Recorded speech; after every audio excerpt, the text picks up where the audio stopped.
Hi, and welcome to another video by Get It Done Home Repairs.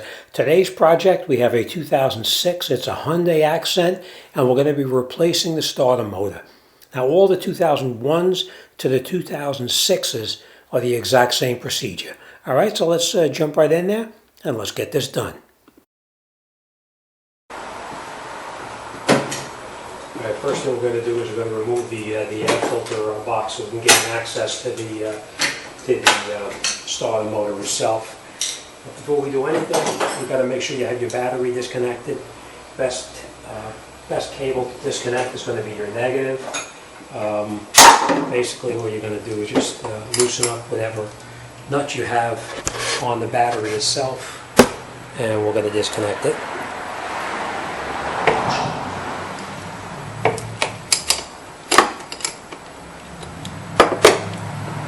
We're going to remove the cable and just relocate it to the side. Okay, then the next thing we're going to do is we're going to come in here with a 10 millimeter socket, and you can use a speed handle or you can use a regular ratchet, and we're going to loosen up these clamps. Now when these clamps get a little bit old, sometimes they get a little bit rusty too, so you may need to use a small little ratchet to get it off. If it doesn't turn, just spray with some penetrating oil and it should come right off. Alright, so let's remove the air filter box and relocate that. Sometimes when you're in there and you try to pull this off, you'll notice that the rubber has gotten brittle because as the car gets older, the rubber gets a little more not as pliable as it was before. So you may need to keep constant pressure on it and give it a pull while moving it up and down. It should come right off.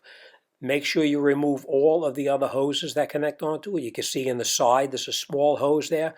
We need to take that off so we can pull it off and out of the way. Next thing we'll do is we're going to unscrew the battery box itself by taking out the small screws down the bottom right there, and we'll take this whole thing apart. Like that. Down in the back. And then we can just take this out of here.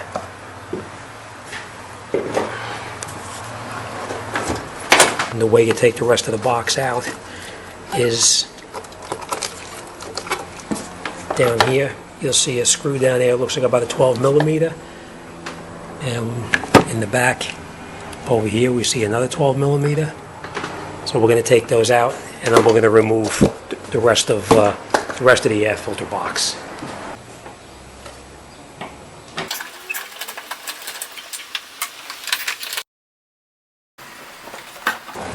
Now what we're going to do is we're going to remove the starter bolts in the back down in here. It looks like about a 14 millimeter bolt here and a 14 millimeter bolt right down in here also. We're going to remove these. We're also going to remove the speedometer cable right here so we can pull the starter out right through here.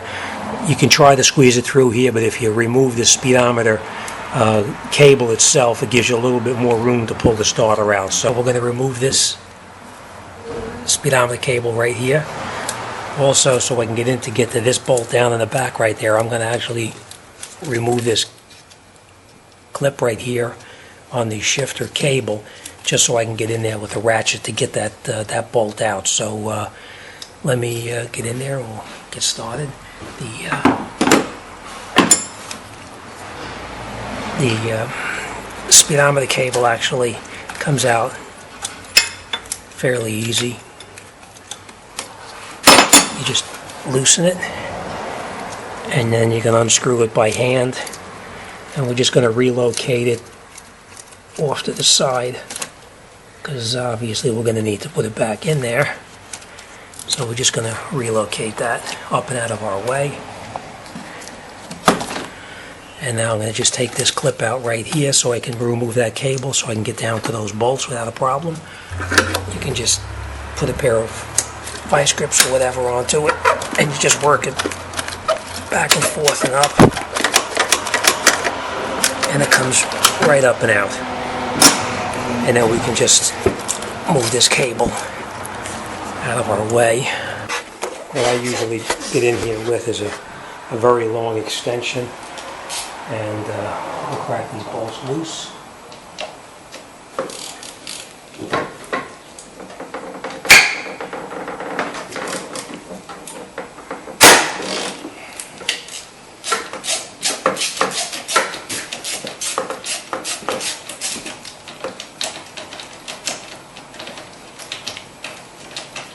so this one we can get to with a long extension and a ratchet.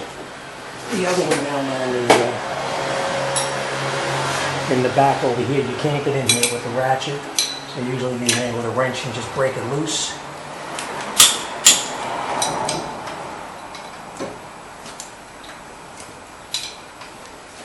And once you break it loose, you can get in there with a ratchet and wrench to remove the bolt all the way so we can pull the starter out.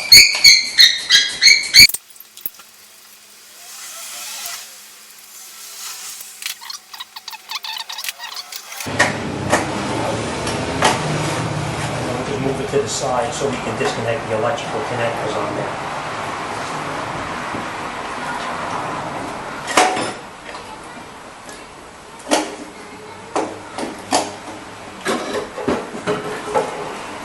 And you can pull the starter right up to here, and you can disconnect the connectors on the side of it.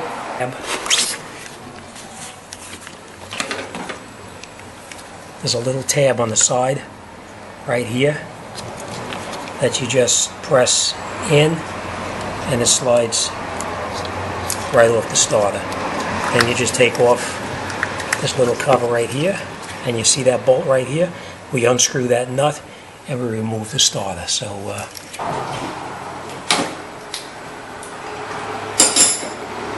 you crack it loose, you can take it off by hand.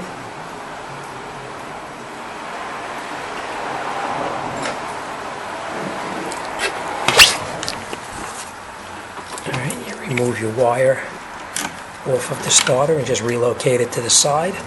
And that's it, the starter is out. And now we'll grab our new one and we'll put it back in. Okay, now before we put the starter back into its location, we're going to reconnect the wires that we previously took off. Remember, we had that main lead that was on there. We have to reconnect that before we put the starter back down in this position. And of course we're going to hold it so it doesn't touch into anything else, and then we're going to come in here with our wrench and we're going to tighten it up, and then of course we're going to put that cover back on that we previously removed to protect the back of the nut. You don't want to snap that, so just snug it in there. Alright, remember to put your cover back over the top of it. Right, and we're going to reconnect our start wire back onto the starter. And then we're going to put the starter back down into the opening where we got it out of.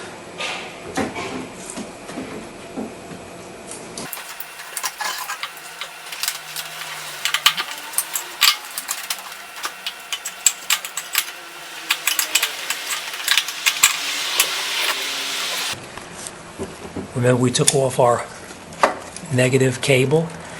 It connects onto a ground right in here. So we're going to reconnect that on the bolt and put it through the starter. So let me get those caught and I'll show you how it goes.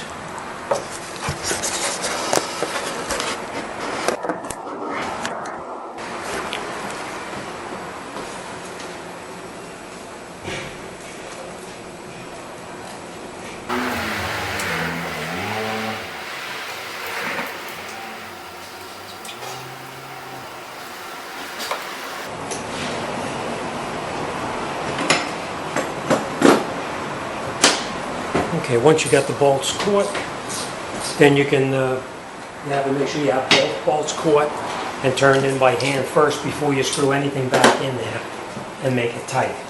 So we're just going to snug it up a little bit.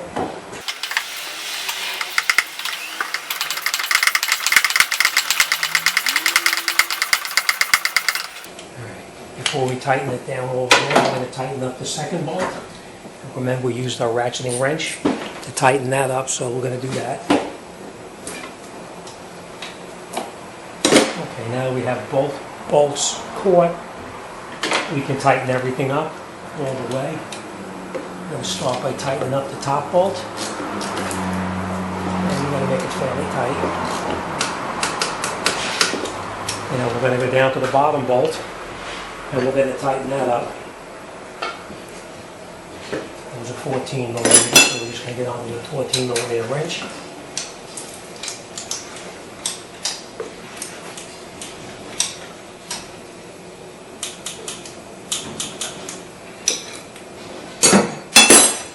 Okay, that's tight. Okay, let me show you what we're doing. I know it's a little bit hard to see down in here because of the where it's situated, but now we got this bolt in here, that's tight. We have this bolt down here, that's also tight now. We put our negative cable back on underneath the bolt and tighten that up tight. Next thing we're going to do is we're going to reconnect the speedometer cable here, and we're going to reattach the shifter cable back onto here. And the way we're going to do that is just pretty much push this back into here, like that. And then we put our clip back inside there that we took out.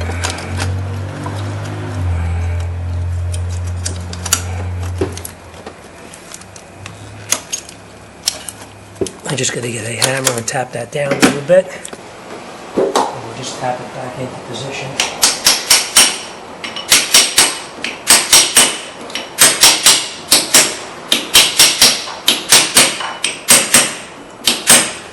And now we have our cable back in where it belongs here.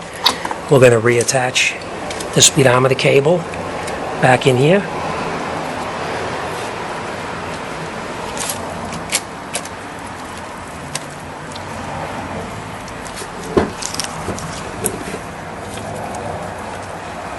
We're just going to snug in by hand all the way down, and then we'll just tighten it just a little bit with the wrench. It doesn't have to be real tight. We're just going to snug it in there.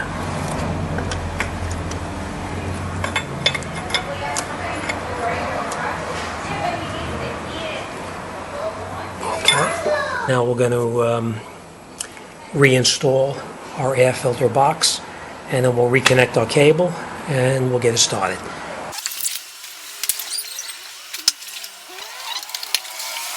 And lastly, we're going to reconnect our negative cable back on, and we're going to tighten that down.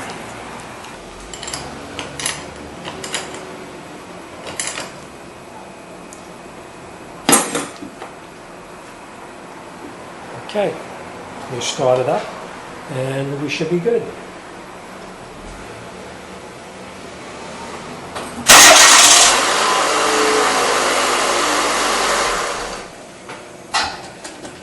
Alright, sounds good. Thanks for watching, and I'll see you guys on the next one.